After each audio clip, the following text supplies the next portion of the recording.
Alright guys, welcome back to Into the Infinityverse, where I talk about certain aspects of the Infinityverse, the shared fanfiction universe. I've said universe 3 times now.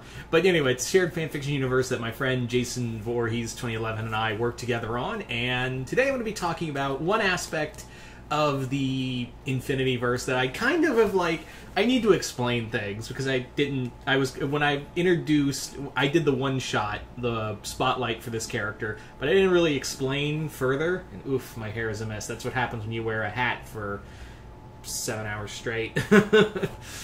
Oh, I'm exhausted. Anyway.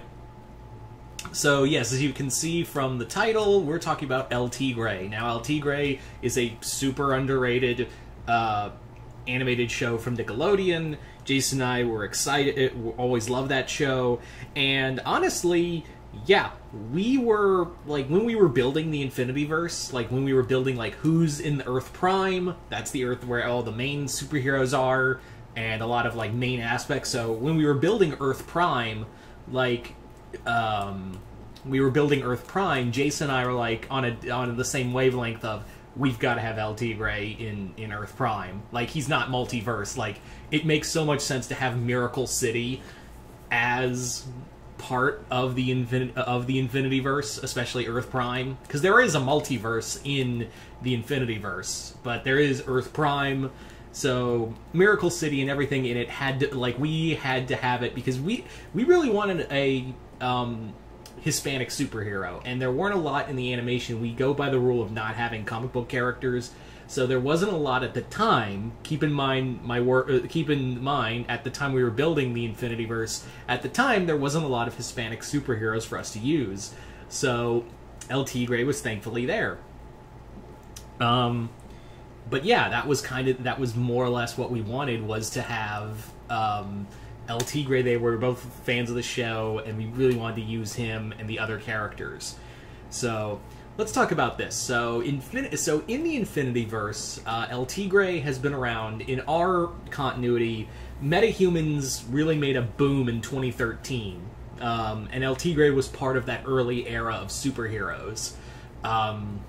We're in present day right now in this fanfiction timeline. We're like in 2020, 2021, and yeah, the metahumans have been around for a while. Like, the metahuman boom started in 2013, and that was kind of like the retcon origin for why a lot of these superheroes are a little older, but they're not, like, because if we had, like, 2000, Danny Phantom showed up in 2004, he was 14, it's now 2021, he's almost in his goddamn in his goddamn late 30s.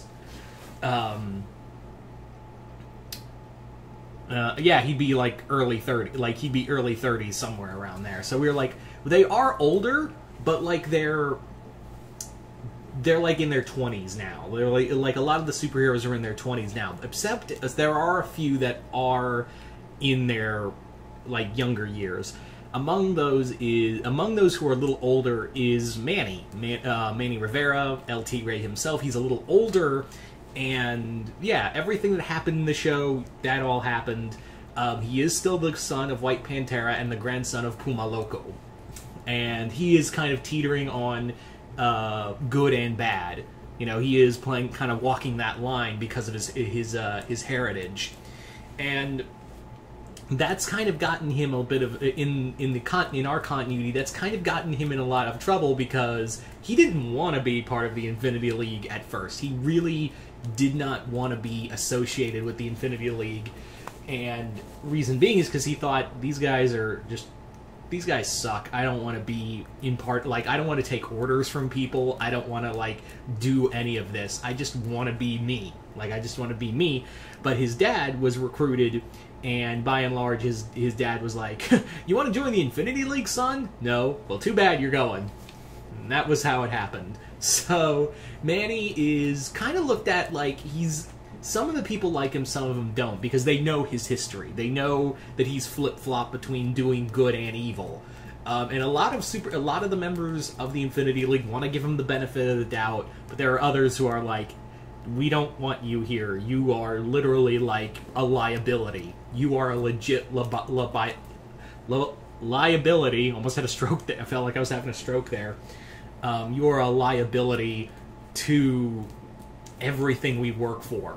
So if you turn, we can't trust you, man. Your grandfather and his influence on you is bad enough, but we know that you've robbed shit. We know that you've taken shit and hurt people. So how are we supposed to trust you? So Manny does have a bit of a chip on his shoulder because he's kind of like he doesn't like go out like, oh, I want to betray the Infinity League and all that. It's more like, I want to prove myself now that I'm here, that I deserve to be here, but I'm gonna have a little fun while I'm at it. Manny is also he is no longer dating Frida. I did write that in the story is that he and Frida did date at the end of the series, but they were better off as friends, and they still remain as friends. Frida is working on her music career with the Atomic Sombreros, her band, and Manny has more or less gone to date probably the better choice, and that was Zoe Aves, aka Black Cuervo, who at this point he does know who she is, and they are kind of keeping their relationship on the lowdown.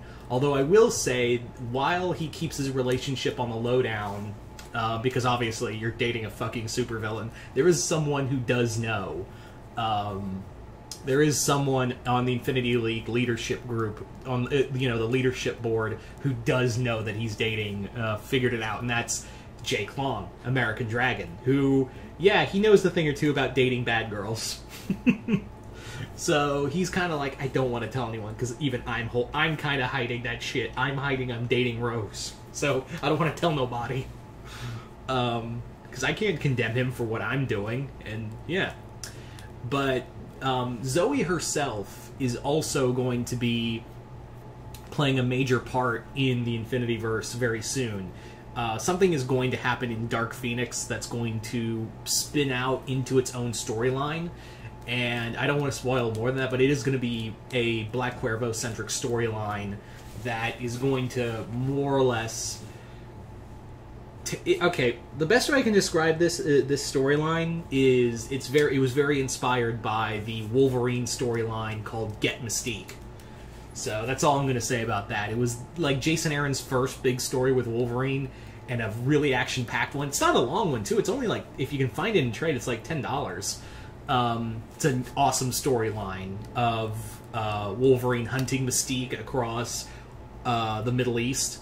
So a lot of the inspiration for that story came from for this story came from that one. White Pantera is still here. He's still trying to be a good influence on his son, and also, join the superheroes, even though he does want to retire. But now joining a superhero team has made him muy macho, and has made him basically be like, I don't want to retire. Maybe I don't need to retire. But there is the matter of Manny's grandfather, Puma Loco, who, yes, we haven't really talked about him because in the Infinityverse, because, yeah, I do want to do something of him because there is Black Hat's Society of Supervillains, and Puma is going to be a very vocal in the villain community of, these guys are dishonorable, these guys don't work with these guys, and Black Hat's not going to... And, of course, Black Hat doesn't deal with obstacles very well. I cannot talk today. What is wrong with me? Anyway. So, yeah. A lot of the villains are in the Society of Supervillains, but yeah, Puma Loco is one of those like bigger up higher up villains who are like vocally against Black Hat. So we're gonna have to. There is gonna be a point where we're gonna talk about that.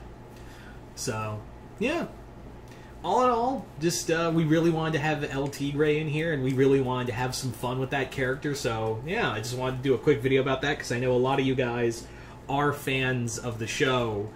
So I wanted to do a quick video talking about that. So you guys tell me in the comments below, what do you guys think of all of what we're doing with the Infinityverse version of El Tigre?